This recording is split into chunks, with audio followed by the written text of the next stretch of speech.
Selamat malam Bapak Ibu Saudara, para sobat dan hadirin teman sekalian. Kita bertemu kembali dalam channel kita Lifelong Education, pendidikan sepanjang hayat. Hari ini kita akan membahas satu tema yang menarik, yaitu perbuatan dan iman dari kitab Yakobus. Nah, kitab Yakobus hanya 5 pasal saja, pendek. Kalau engkau mau membaca satu kali habis, sebentar juga habis, dan sederhana, mudah sekali dimengerti. Atau kalau mau engkau membaginya sehari satu pasal, dalam 5 hari engkau akan menyelesaikan bacaan atas kitab Yakobus. Pendek saja, isinya sederhana, mudah dimengerti. Apa saja yang dibahas dalamnya? Misalnya berkaitan dengan memandang sama saudara seiman. Jangan meremehkan karena melihat tampang luarnya. Terus antara pendengar dan pelaku firman. Ada lagi tentang memandang muka, dan yaitu tentang perbuatan, sangat menekankan perbuatan daripada iman. Lalu yang paling terkenal mungkin kita paling sering ingat adalah tentang lidah, bersilat lidah, bahayanya lidah. Lalu juga tentang hawa nafsu dan persahabatan dengan dunia, dan peringatan bagi orang-orang kaya serta orang-orang Kristen ketika menghadapi penderitaan.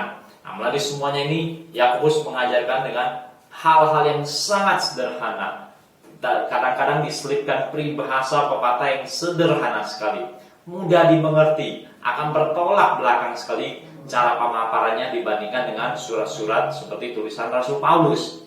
Salah satu hal pada hari ini Bapak Ibu Saudara, para sobat dan hadirin sekalian, kita mau melihat itu tentang perbuatan dan iman.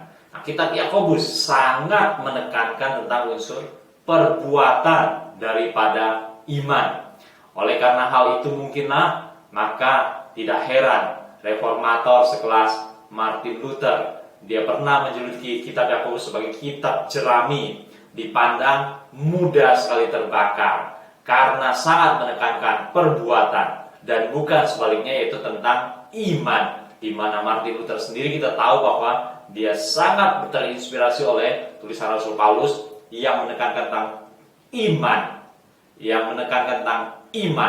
iman.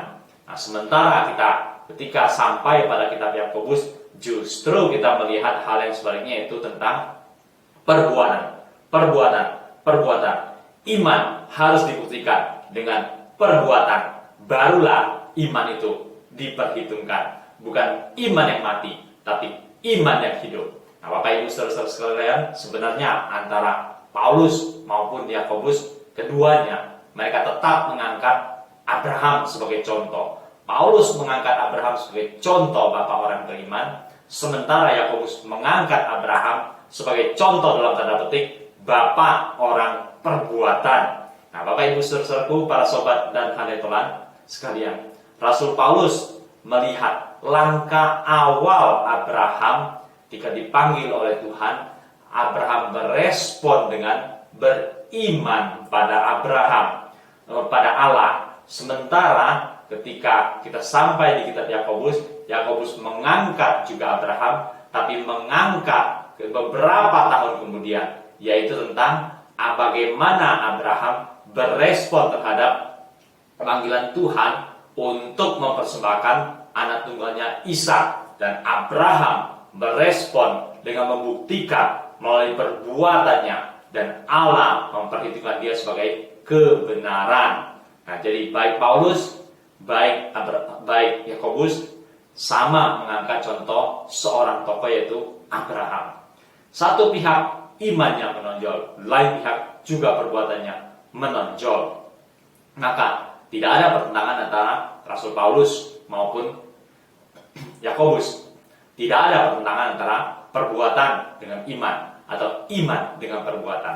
Namun di dalam kitab Yakobus, dia mungkin besar bertemu dengan banyak orang-orang Kristen pada zaman itu yang ngomong iman, tapi dalam hidupnya tidak terpancar imannya itu di dalam perbuatan-perbuatannya, atau perbuatan-perbuatannya bahkan membuktikan hal yang sebaliknya.